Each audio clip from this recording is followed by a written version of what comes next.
절도 있고 성령 강림절도 있고 추수감사절도 있고 다 절기가 있어요. 절기가 왜 있을까요? 성도들이요 하도 하나님을 잊어먹어 은혜를 잊어먹고서 생각해보세요. 1년 살면서 하나님을 얼마나 기억하고 살아요? 다 잊어먹고 살아. 그러니까 하나님께서 절기를 정하셨어요. 야, 이 절기만큼은 내가 너에게 준 은혜를 좀 기억해라. 부활도 마찬가지예요. 부활절도 우리가 왜 지키냐면 예수님의 부활을 평상시에 잊고 살아. 안 그래요? 다 잊고 살아. 부활절이 돼야 부활절인가? 이렇게 생각한단 말이에요. 부활이 얼마나 중요한지를 깨달으라 이거예요. 예수님의 부활이 얼마나 중요하고 그 은혜가 얼마나 감격스러운 건지를 좀 깨달아라. 그래서 1년에 한 번씩 부활절을 지켜야 돼요. 그래서 우리가 잊고 살았던 부활의 신앙을 회복하는 시간이 부활절이다라는 거예요. 오늘 그래서 우리는 잊어먹고 살던 우리의 부활의 신앙을 다시 한번 회복하기를 축복합니다. 그래야 된다는 거예요. 부활의 3대 요소가 있는데 부활 신앙이라는 게 뭐냐면 이 3대 요소를 믿는 게 부활 신앙이에요. 부활 신앙이라는 게 뭐냐? 첫 번째로 예수님의 부활은 사실입니다. 역사적 사실입니다라는 걸 믿는 거예요. 이걸 의심하는 사람은 부활 신앙이 없는 거예요. 예수님의 부활을 정말로 신화적인 것이 아니라 역사적 사실을 인지하고 믿는 것, 이것이 우리의 믿음이라는 겁니다. 예수님께서 그렇게 역사적으로 부활을 했기 때문에 구원 사역이 완성되었고 우리가 예수를 믿음으로 구원을 받게 되는 거거든요. 이것이 사실이 아니면 우리의 구원도 없는 거예요. 천국도 없는 거예요. 그러니까 이걸 분명히 믿는 사람이 부활신앙이라는, 이게 중요하기 때문에 악한 마귀는 수많은 수단을 통하여 이 부활을 굉장히 약화시키려고 노력을 했다는 거예요. 역사적으로 볼 때 예를 들자면 이런 거예요. 성경을 보면 예수님이 부활했다는 분명히 증거가 있지 않습니까? 그런데 예수님을 믿지 않는 제사장들, 서기관들, 이런 사람들, 그리고 그 이후에 그들의 말을 추종하는 사람들이 이런 얘기들을 만들어냈어요. 예수님이 부활한 게 아니다. 예수님이 죽은 무덤이 있는데 그 무덤을 찾아가는데 마리아라든지 막달라 마리아라든지 이 여인들이 너무 슬퍼서 그 무덤을 착각했다. 여러분, 우리가 저 큰 공동묘지 가면 헷갈릴 수 있잖아요. 우리 조상 무덤을 가는데 여기인가 저기인가 헷갈릴 때 많단 말이에요. 마찬가지라는 거예요. 이 사람들 그렇게 얘기를 해요. 예수님의 무덤을 착각했다. 그래서 무덤을 열어보니까 비었다. 그러니까 부활이 아니라 무덤을 착각했다. 다른 말로 무덤 오인설이 등장을 해요.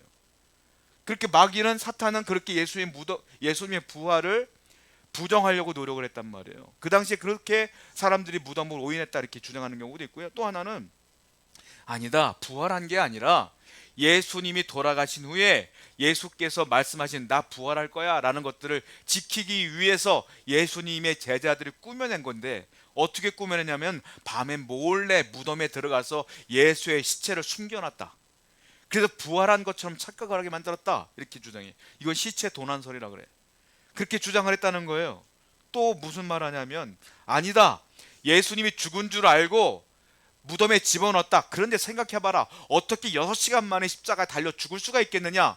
그건 죽은 게 아니라 기절한 것인데 사람들이 그 당시 의학기술이 발달되지 못했기 때문에 죽은 게 아니라 기절했는데 죽은 줄 알고 착각해서 무덤에 집어넣은 것이다. 그래서 예수님이 깨어나서 무덤 문을 열고 도망간 것이다.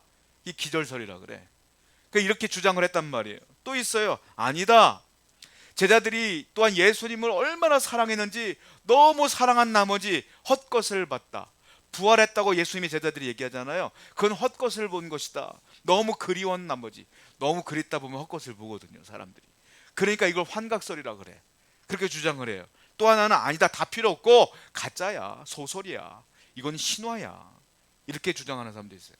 이런 얘기를 들으면 우리 같은 경우는 뭐야 라고 하지만 예수 안 믿는 사람들, 기독교를 배척하는 사람들 입장에서 볼 때는 진짜 그거 아니야? 그럴 수 있지 라고 받아들인다니까요. 그러니까 이렇게 수많은 이야기들을 통하여 예수님의 부활을 부정해 왔다라는 거예요. 또 하나, 얼마 전인가요? 2003년도에 다빈치 코드라는 소설이 등장을 했어요. 기억하십니까? 영화 참 재밌게 봤죠. 2006년도에 그 소설을 기반으로 영화가 등장을 했고, 원이 재밌으니까 또 투도 나오고 이렇게 됐단 말이에요. 다빈치 코드 소설과 영화를 보면서 많은 사람들이 또 뭐라고 말해요. 진짜? 다빈치 코드가 사실 아니야? 다빈치가 뭐 숨겨놓은 거 아니야? 성경 가짜 같은데? 비밀스러운데? 이렇게 얘기를 했어요. 그때. 지금 우리는 한참 전에 얘기니까 그렇구나 넘어가지만 그때는 참 심각했단 말이에요. 교회에서 이거 아닙니다라고 주장까지 했단 말이에요. 그거 믿지 마세요라고까지 설교 시간에 얘기했단 말이에요. 그렇게 계속 등장을 해요. 또 유다복음이라는 게 등장을 했어요. 유다복음은 복음서가 아니에요. 유다복음은 성경 66권에 들지 못한 거예요. 정경 66권 외의 성경이란 말이에요. 그 성경이라 할 수 없죠. 근데 그게 발견됐다고 해서 야, 유다복음의 말씀이 진짜야 라고 사람들이 현혹시켰어요. 근데 물론 그 얘기는 금방 지나가긴 했지만 거기 또 혹하는 사람이 있었단 말이에요. 또 그뿐만이 아니에요. 2007년도인가요? 디스커버리에서 다큐멘터리 영화 하나를 만들었어요. 예수의 잃어버린 무덤을 찾았어라는 제목의 다큐멘터리 영화인데 그것도 난리가 났었어요. 사람들이. 또 감독이 유명했거든. 제임스 카메론 감독이었거든. 그러니까 유명한 감독이 만들다 보니까 사람들이 거기 또 혹했어요. 뭐냐면 내용이 이런 거예요. 예수의 무덤이 발견됐다. 이거 내가 찾아보니까 발견됐다. 거기 보니까 예수 그 무덤에 보니까 이름이 써 있더래요. 유골함에 예수, 마리아, 막달라 마리아도 있대. 그 주장이 뭐냐면 예수의 와이프가 막달라 마리아라는 거지. 그 주장이 이제 그거 이제 확인됐다는 거예요. 그게 다 한 곳에 있다는 거예요. 그 무덤에. 정말로 무식한 얘기야. 왜냐하면 그 당시 예수란 이름은 우리나라의 영희철이 같은 거야. 영희야 그러면 왜 하는 것처럼 그때 예수 이름이 너무 흔해. 구약에도 많아요. 여호수아가 예수거든. 알다시피 예수란 이름, 바예수란 이름도 나와. 사도행전을 보면 예수란 이름이 굉장히 많아요. 그러니까 흔한 이름이야. 마리아도 많아. 그러니까 그 무덤은 다른 사람의 무덤인데 그게 예수의 무덤이라고 난리가 났었어요. 무덤 발견 못했어요. 왜? 부활했는데 어떻게 무덤이 있어요? 그래서 우리 예수님 얘기할 때 어떻게 하죠?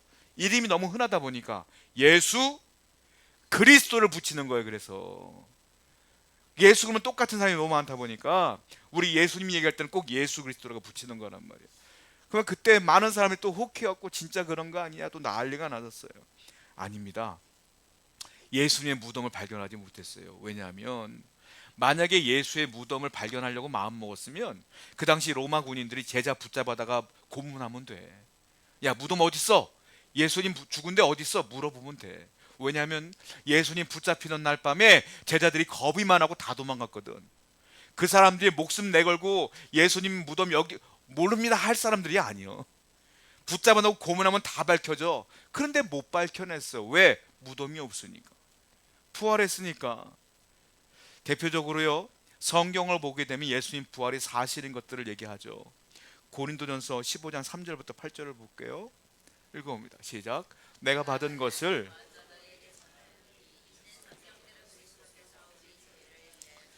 장사 지낸 바 되셨다가 성경대로 사흘 만에 다시 살아나사 게바에게 보이시고 후에 12제자에게와 그 후에 500여 형제에게 일시에 보이셨나니 그 중에 지금까지 대다수는 살아있고 어떤 사람은 잠들었으며 그 후에 야고보에게 보이셨으며 그 후에 모든 사도에게와 맨 나중에 만삭되지 못하여 난 자와 같은 내게도 보이셨느니라. 예수님의 부활이 성경대로 이루어진 것인데 이거 끝난 게 아니라 뭐라고 했어요? 예수님께서 잠시 장사되었다가 3일 만에 부활하신 뒤에 부활했던 그 예수님이 12제자에게 보여줬대. 그리고 뿐만이 아니에요. 그 후에 500의 형제에게 500명의 제자에게 일시적으로 보이셨대요. 그리고 성경 뭐라고 했어요? 그런데 그 중에 고린도전서를 쓸 때 사도 바울이 쓸 때 그 순간에도 대다수는 살아 있었대요. 그 증인들이 죽은 사람도 있지만 살아있는 사람도 있었대요. 그리고 맨 마지막에 만삭되지 못한 나 사도 바울에게도 예수님이 부활한 모습으로 나타나셨다. 그러니까 이건 사실이다 라고 성경에 써 있어요. 그러니까 예수님의 부활을 본 사람이 수백 명인 거야. 수백 명이다 이렇게 분명히 성경에 써 있지 않습니까? 성경에 외의 자료도 많아요. 토마스 아놀드라는 분이 역사학자인데요. 이분은 옥스퍼드 대학교의 역사학 교수로서 로마사라는 그 책을 쓰신 분이에요. 이분이 뭐라고 말하냐면 내가 예수님의 부활의 증거를 찾기 위해서 무지하게 노력했다는 거예요. 역사적 사실을 찾기 위해서. 그런데 찾다 보니까 연구하다 보니까 놀랐다는 거예요. 예수님의 부활만큼 확실한 증거가 없다는 걸 알았다는 거예요. 너무너무 증거가 많더래. 사람들은 예수 부활의 증거를 대봐라고 말하잖아요. 우리는 몰라. 증거가 없으니까 우리 모르겠어. 그냥 믿어라고 말하지만 이분은 정확히 얘기해요. 증거가 너무 많더라는 거예요. 그 증거를 얘기하는데 뭐라고 말하냐면 자기가 봤을 때 이것만큼 확실한 증거가 없대요. 뭐냐면 예수님이 부활하신 후에 지금까지 순교자가 있는데 순교자가 추산한 숫자가 수천만 명이라고 생각해요. 수천만 명이 예수 그리스도를 증거하다가 죽고 있어요. 그리고 오늘날도요 1년에 추산하면 10만 명 정도가 순교를 당하고 있대요. 지금도 예수 그리스도를 믿음으로. 우리는 모르는 일이지만 전 세계적으로 볼 때 예수 믿다 죽는 사람이 그렇게 많대요. 지금도. 그 순교자가 너무 많다는 거예요. 이분이 뭐라고 말하냐면 야 가짜를 위해 죽을 수 있어? 라고 질문해요. 가짜인데 죽을 수 있어? 진짜니까 죽는 거야. 이렇게 말해요. 어떻게 가짜를 위해 내 목숨을 바칠 수 있겠어? 진짜니까 그 많은 사람들이 죽어나가는 거지. 이것만큼 확실한 증거가 어디 있겠느냐라는 것이죠. 이 증인이라는 게 있는데 증인이라는 단어가 헬라어로 마르투스라는 단어예요. 마르투스라는 단어인데 이게 영어로 넘어가요. 이 마르투스가 영어로 변경되어지는데 영어로는 이 마르투스를 가지고 뭐라고 하면 마터라는 단어를 써요. 이게 순교자는 뜻이거든요. 그러니까 뜻이 뭐냐면 증인과 순교자가 같은 뜻이야. 그러니까 누가 증인이냐? 순교자가 증인이라는 거죠. 예수님을 본 사람이 순교한 거다. 안 본 사람이 어떻게 순교하냐는 거예요. 내가 봤으니까 목숨을 바쳐 죽지 이 말이에요. 이것만큼 확실한 게 없다. 이걸 믿는 게 부활신앙이라는 거예요. 여러분들은 예수 그리스도의 부활을 믿습니까? 어떤 일이 있어도 흔들려서는 안 되는 거예요. 지금도 이 예수를 믿음으로 이 부활하심을 믿음으로 말미암아 자기 신앙을 지켜나가는 사람이 얼마나 많은지 몰라요.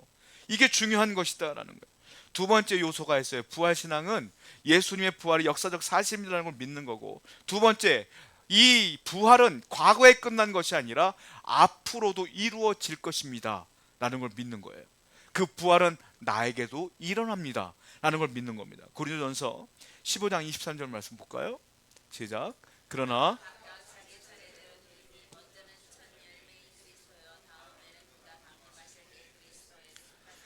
예수님의 부활을 바울은 뭐라고 표현하면 첫 열매다라고 말했어요. 첫 열매. 여러분 과수원에서 나무를 키우면 첫 번째 열매가 맺히면 그 농장주는 알아요. 이제 열매가 맺히겠구나. 첫 열매 다음에 두 번째, 세 번째 수많은 열매가 맺혀지는 거예요. 자, 부활은 뭐라고요? 첫 열매야. 누가? 예수님이. 그러면 두 번째 열매, 세 번째 열매, 네 번째 열매, 100번째 열매가 있다 없다? 있다. 그 두 번째 열매부터 누구예요? 우리예요. 우리. 예수님이 부활하셨기 때문에 우리도 예수 그리스도를 믿음으로 말미암아 이제 부활한다라는 거예요. 예수님이 이런 말씀하세요. 고린도전서 15장 51절과 52절입니다. 자, 사도 바울 이런 말 읽어보겠습니다. 시작. 보라,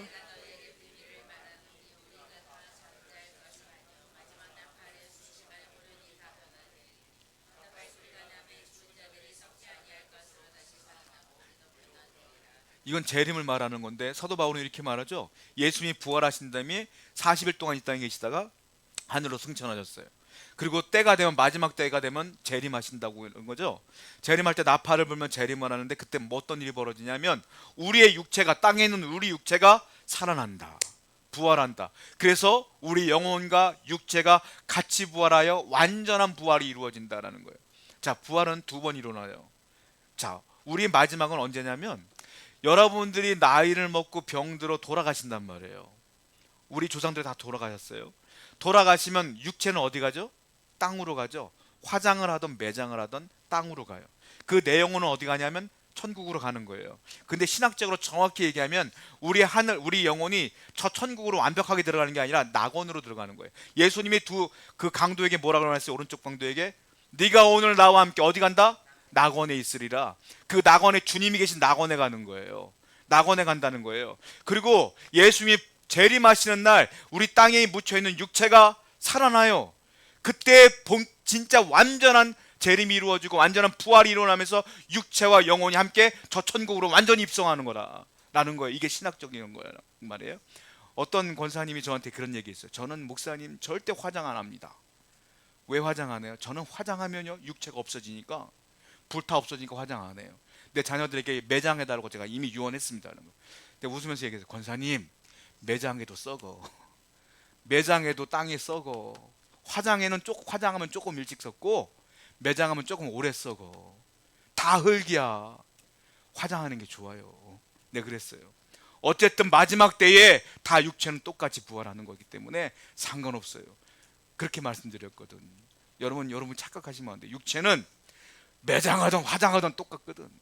그런 거예요. 우리 중요한 건 영혼이 육체와 더불어 마지막 때에 분명히 부활한다. 이게 그 얘기거든요. 이걸 믿는 게 부활신앙이라는 거예요. 그러니까 이걸 믿으니까 이 땅에 아무리 어렵고 힘들어도 개의치 않는 거예요. 저 하늘 나갈 건데 뭐, 그리고 육체는 또 부활할 건데 뭐, 그리고 살아가는 게 부활신앙이다 라는 거예요.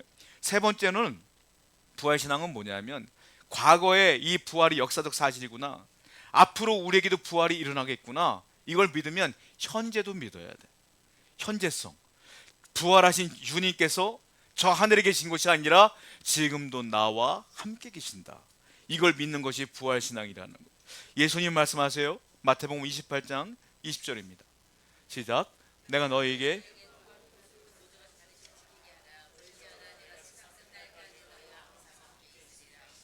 볼지어다 내가 너희와 항상 함께 있으리라, 세상 끝날까지. 예수님이 이때 언제 말씀하신 거예요? 승천하실 때 얘기하신 거거든요. 하늘나라 올라가시면서 말씀하신 거거든요. 아니, 하늘나라 계신 분이 우리와 어떻게 함께 계셔? 우리와 어떻게 역사하신다는 거예요? 이 말은 무슨 말을 하는 거냐면, 내가 너와 영원히 함께 한다는 건 성령 강림을 얘기하는 거예요. 성령이 나 대신 올 거고 너희들과 영원히 함께 할 거야. 이 얘기를 하시는 거예요. 또 봐요. 요한복음 14장 18절과 19절입니다. 시작.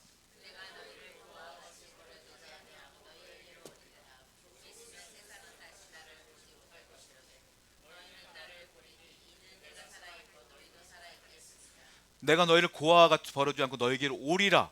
예수님께서 어떻게 하늘 나가는데 오신다는 말이에요. 이거는 재림을 말씀하시는 게 아니라 성령 강림을 얘기하는 거예요. 이 말씀도 내가 부활 승천한 뒤에 곧 오리라.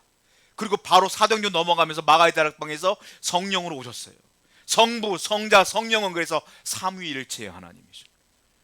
그 하나님께서, 그 예수님께서, 그 성령께서 우리에게 오셨고 지금 현재 저와 여러분과 함께 성령으로 함께 계시는 거예요. 할렐루야. 그 주님이, 부활하신 주님께서 우리와 함께 계심을 믿으셔야 된다는 거예요. 재밌는 게 뭔지 아십니까? 자, 예수님 부활했잖아요. 승천했잖아요. 500의 형제가 다 봤죠. 12제자가 다 봤죠. 그 이후에 분명히 예수님 부활하여 승천했는데도 불구하고 예수님이 그 위에 많이 나타나요. 그런데 제자들이 하나도 안 놀래. 이게 전체 성경을 보니까 재밌더라니까요. 만약에 예수님이 하늘나라로 올라가는데 갑자기 나타나면 오셨어요? 라고 놀랄 텐데 하나도 안 놀래. 볼까요? 사도행전 8장 39절입니다. 시작.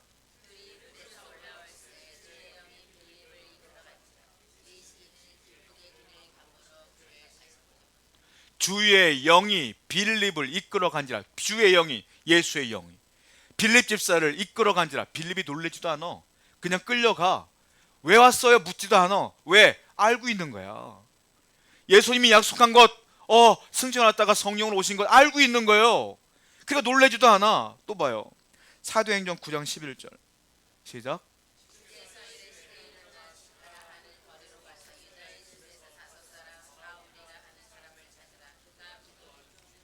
주께서 이르시되, 아나니아 선지자에게 얘기하는 거예요.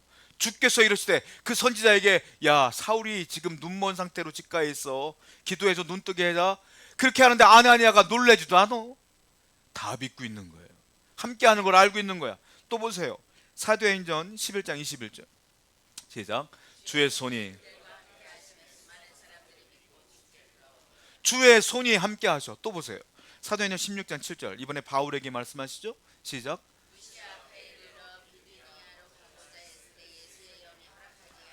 예수의 영이 바울을 허락하지 않는 거예요. 근데 바울이 따지지도 않고 놀라지도 않아. 왜 그럴까요? 이미 알고 있었기 때문에 그래. 이 부활의 주님은 과거의 주님이 아니에요. 미래의 주님이 아니에요. 현재의 주님이기도 한 거예요. 그러니까 당황하지도 않아. 여러분, 주님은 지금도 여러분과 함께 계셔요. 이걸 분명히 믿으시기 바랍니다. 이 분명한 사실이 성경에 다 기록되어 있어요. 그러니까 이걸 믿는 게 부활신앙이라는 거예요. 그러면 우리가 생각해 봐야 돼요. 내가 부활신앙을 갖고 있구나. 그러면 부활신앙을 가진 성도는 부활신앙인답게 살아야 된다고, 이 땅에서. 어떻게 살까요? 첫 번째, 확신을 갖고 살아셔야 돼요. 흔들리지 않고 요동하지 아니하며 어떤 환경과 어떤 상황에도 요동하지 않는, 흔들리지 않는 삶을 살아야 된다. 세상에서 가장 무서운 게 뭐예요? 죽음이에요. 죽는 게 제일 무서워요. 죽는 게 제일 두려워요. 사람들이 왜 병 고쳐요? 안 죽으려고. 사람들이 왜 안전운전해요? 안 죽으려고. 열심히 보험 드는 거예요. 그래서 죽는 게 제일 무섭거든요. 프랑스의 루이 14세 이야기예요. 절대 군주였고 이 사람 폭군으로 유명한 사람이에요. 근데 소문을 듣자 보니까 혹세무민 하는 점쟁이 하나가 있는 거예요. 그 점쟁이를 붙잡았어요. 점쟁이면서 그 당시 예언자예요. 그 당시에는 너에게 묻는 거예요. 내가 널 지금 죽일 거다. 네가 백성들을 혹세무민 한다고 하니까 죽일 거야. 사형시킬 거야. 그런데 너 한번 맞춰봐라. 너 언제 죽을 것 같아? 내가 오늘 죽일까? 내일 죽일까? 내일 모레 죽일까? 어떤 날 죽을 것 같아? 라고 비꼬듯이 물어봐요. 그때 점쟁이가 가만히 있다가 뭐라고 하는지 아세요? 왕께서 돌아가시기 전 3일 전에 제가 죽을 것 같아요. 이렇게 얘기를 해요.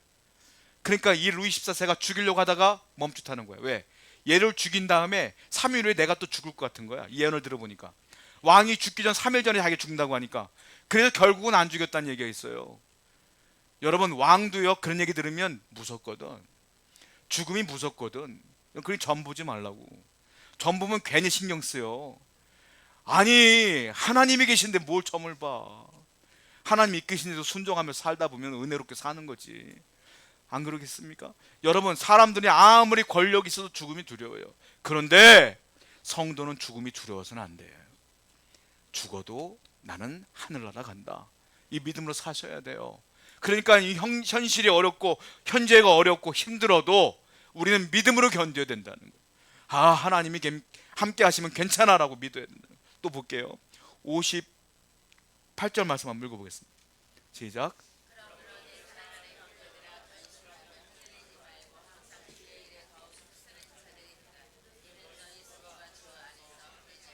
형제들아 어떡하라? 견실하며 흔들리지 말아라. 어떤 환경에서 흔들리지 말아라. 뭘 지켜라? 믿음을 지키며 살아라. 끝까지 그 어떤 것도 흔들리지 말고 하나님 붙들고 살아라. 주님이 너와 함께 하신다, 이 말이거든요. 이게 부활신앙이에요. 이렇게 사시길 바랍니다. 두 번째, 어떻게 살아야 될까요? 그러면 주님이 나와 함께 하는 걸 믿으면, 부활신앙을 가진 성도라면 성결하게 살아야지. 거룩하게 살려고 노력을 해야지. 이 땅에서 아무렇게 살면 안 돼요. 우리는. 왜? 우리는 이 안에 성령님이 계시고 주님이 계시고 또한 우리 하늘나라 갈 사람인데 어떻게 더러운 모습으로 갈 수 있겠어? 그러니까 성결하게 살려고 노력을 해야죠. 자, 성경 볼까요? 고린도전서 15장 32절부터 34절입니다. 시작.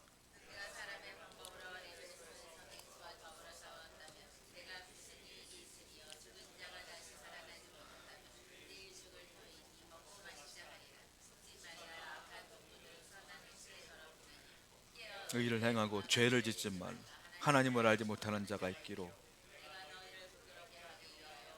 사람들이 그런다는 거예요. 어차피 죽는 인생 먹고 마시자, 그런다는 거예요. 성경에 뭐라고 했어요? 33절에 보니까 속지 말라. 그 말을 듣지 말라. 악한 동무들은 선한 행실을 더럽힌다. 너희들은 그렇게 살면 안 된다. 죄를 짓지 말고 의를 행하며 깨끗하게 살아라. 성결하게 살아라. 이게 우리라라는 거예요. 상처 주지 말고 욕하지 말고 분노하지 말고 참으며 용납하며 사랑하며, 그리고 세상 사람들처럼 살지 않고 좀 구별되게 살아라, 이거예요. 이것이 성도의 삶이 아니겠느냐라는 거예요. 자, 또 볼까요? 성경 계시록 19장 7절부터 8절입니다. 시작.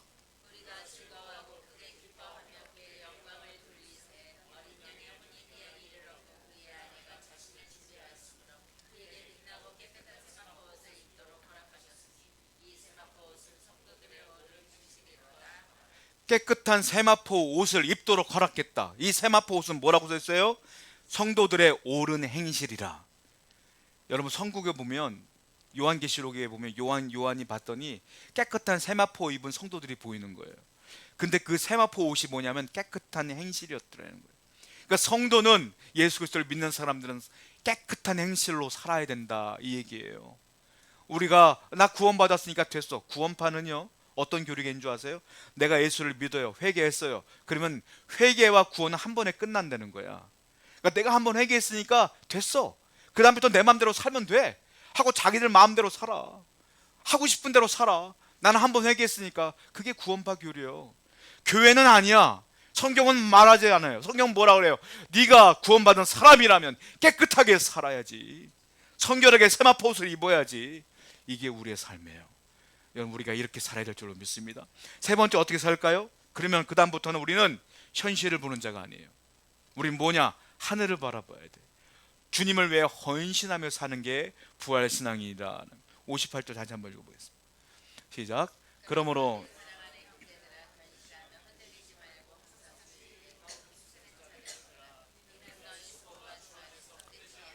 주의 일에 더욱 힘써라. 계속 헌신하며 살아라. 하나님의 일에 힘쓰며 살아라. 매년 부활절이 되면 선교사님들이 생각나요? 1885년 4월 5일 부활절 아침에 우리나라 최초로 언더우드 아펜젤러 선교사님들이 인천 그 제물포항을 통하여 한국으로 들어오십니다. 그날이 대한민국에 복음이 들어온 날이에요. 부활절 아침에 복음이 들어왔어. 그분들은 똑똑한 분이고요, 미래가 보장된 분들인데 다 포기하고 이 나라의 이 조선 땅에 복음을 들고 오신 분이에요. 하나님을 위해 그 목숨을 바치기 위해 오신 분들이야. 여러분, 이래요. 하나님을 만난 사람들은, 부활신앙을 가진 사람들은 내 이익이 아니라 주님을 위해 살아. 이게 헌신 아니겠어요? 제가 알고 있는 태국 선교사님이, 제가 태국으로 몇 번을 선교 가다가 이제 알게 됐어요. 그분한테 계속 조인하다 보니까 안식년을 만나서 그분이 들어오신 거예요. 그분이 몸이 아프신 분이에요. 몸이 정상이 아닌 분이에요. 근데 안식년에 들어오신 거예요. 식사를 한번 했어요. 밥을 먹는데 그분이 그러는 거예요. 이제 안식년이 끝날 때가 됐어요. 태국으로 돌아간다는 거예요. 그래서 치료를 좀 하시고 돌아가시죠 했더니 이분이 뭐라는지 아세요? 제가요, 하나님을 안 믿었다면, 예수 그리스도를 안 믿었다면, 저 천국을 소망하지 않았다면 안 갑니다. 그런데요, 천국이 자꾸 눈에 보이는데, 주님의 나라가 보이는데 어떻게 안 갈 수 있겠어요? 제가 들어갑니다. 제가 그 말 듣고 너무 감격스러웠어요. 이게 헌신이지. 내 이익과 내 편의를 위해 사는 게 아니라 주님을 위해 사는 게 헌신이지 라는 생각이 들었어요. 여러분, 성도는요, 우린 평생을 나를 위해 사는 존재가 아니라 그의 나라와 그의 의를 위해 사는 존재가 돼야 돼요. 이게 부활 성도예요. 이 신앙을 갖고 여러분 살아갈 때에 하나님의 은혜가 충만할 줄로 믿습니다. 기도하겠어요.